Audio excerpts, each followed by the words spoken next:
Hello, my name is Mark Macron. I've been an attorney in states of New York and New Jersey for more than 32 years. In that time, I've represented numerous buyers and sellers of real estate. And the one consistent question that always comes up is what happens next? How does this whole process work? And I prepared a series of videos to try to assist the public in understanding the process. And this one today is about selling your home in New York. Pre-contract inspection and repairs. Typically, once you have decided to sell your home, you will engage the services of a realtor. Once the realtor has presented you with an acceptable buyer, the buyer will conduct a home inspection by means of a home inspector. After the inspection, the inspector will prepare a report stating the condition of the home. The potential buyer will then alert you as to which repairs he would like to make. If such request is acceptable to you, your obligation to make those repairs may be included in a contract of sale. Next is the preparation of the contract of sale. Once you have selected an attorney to represent you in the sale of your home, your attorney will draft the contract of sale. After the contract is drafted, your attorney will send the proposed contract to the buyer's attorney, either by mail or by email. Upon receipt of the contract of sale, the buyer's attorney will review it with the potential buyer. The buyer and attorney will either find the contract acceptable as written or, more frequently, send proposed changes to your attorney. Your attorney will then discuss these changes with you, the seller.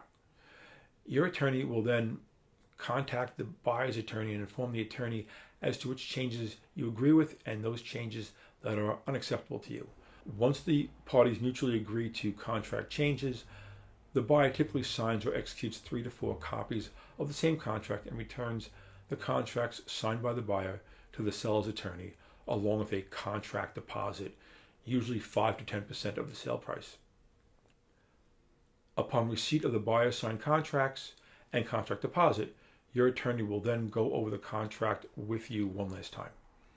If the terms of the contract are acceptable to you after your review with your attorney, you will sign the contracts, any attached riders, and the lead paint disclosure. You and your buyer are now in contract or under contract and are contractually bound to each other by the terms of the contract. Your attorney will then return 2 fully executed contracts, meaning that both the buyer and the seller have signed the contracts, to the buyer's attorney, and your attorney will keep 2 contracts, one for you and one for the file. Your attorney will then place the contract deposit into the firm's trust account. This is an escrow account, also known as an IOLA account or an IOLTA account. This account is held separate from the attorney's operating account. This is where an attorney holds other people's money, and it is only to be drawn upon at appropriate times. It is highly regulated, and there are serious consequences for attorneys who violate this trust. These consequences can range from disbarment to prosecution. The next step is for the buyer to obtain their mortgage funds, and they're to provide you with a mortgage commitment. As a seller, you now wait for the buyer to obtain a mortgage from a lender. This process can take from 45 to 90 days. The mortgage approval process includes a review of your buyer's tax returns and other essential financial records. It also includes an appraisal of the value of your home. That means at some point an appraiser from the lender will visit your home to physically inspect it and conduct an appraisal. Once the lender has agreed to provide your buyer with mortgage funds, the lender will issue a mortgage commitment. A mortgage commitment is a promise from a lender to lend a certain amount of money at a certain interest rate over a certain period of time. The buyer is contractually obligated to give a copy of the mortgage commitment to you through his attorney, who will then send it to your attorney. This lets the seller know that the buyer is moving along the purchase process and has obtained the necessary funds to complete the transaction. This is very important because you will have stopped showing your house to other potential buyers and are looking forward to completing the sale with this buyer. The sale can only happen if the buyer has the necessary funds. The next step is to address issues raised in the buyer's title report, for you to order a payoff letter, and to order a water meter reading. The buyer's attorney will order a title report from a reputable licensed title insurance company or one of the agents commonly known as an abstract company. The title report compiles information about your property, such as ownership and liens on the property, including outstanding mortgages, judgments, and any open water bills. The title company or the buyer's attorney will forward a copy of the title report to your attorney. Your attorney will review the title report for any possible issues. If there are issues with respect to your ownership, or if there are judgments or outstanding monetary matters, your attorney will discuss them with you. It will then be your obligation to clear those matters with the help of your attorney. If you have a mortgage on your property, you will need to order a payoff letter.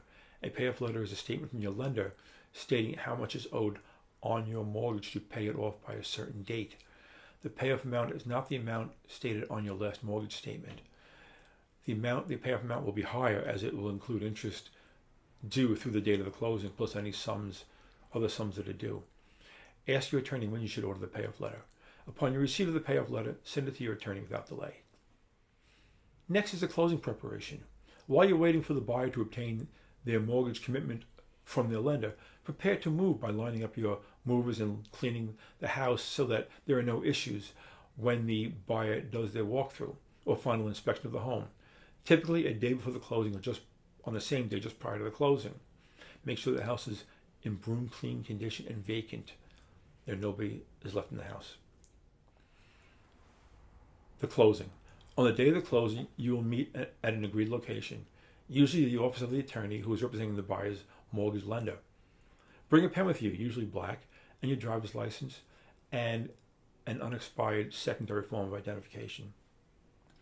On that day, you will sign transfer documents and pay transfer taxes to the state of New York and to New York City if applicable.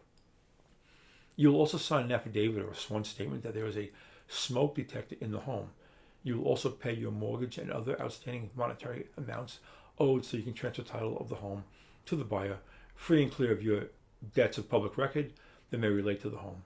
You will also have to pay your realtor and your attorney. All these funds will be paid at the closing out of the amount owed to you by the buyer. You will also sign a deed which your attorney has prepared, transferring ownership from you to the buyer. In exchange for that deed, your buyer will give you a bank check, never a personal check, from the amount that is due to you after your mortgage, transfer taxes, realtor, attorney, and other monies are paid. At that point, transfer of title is closed and you have sold your home. Congratulations.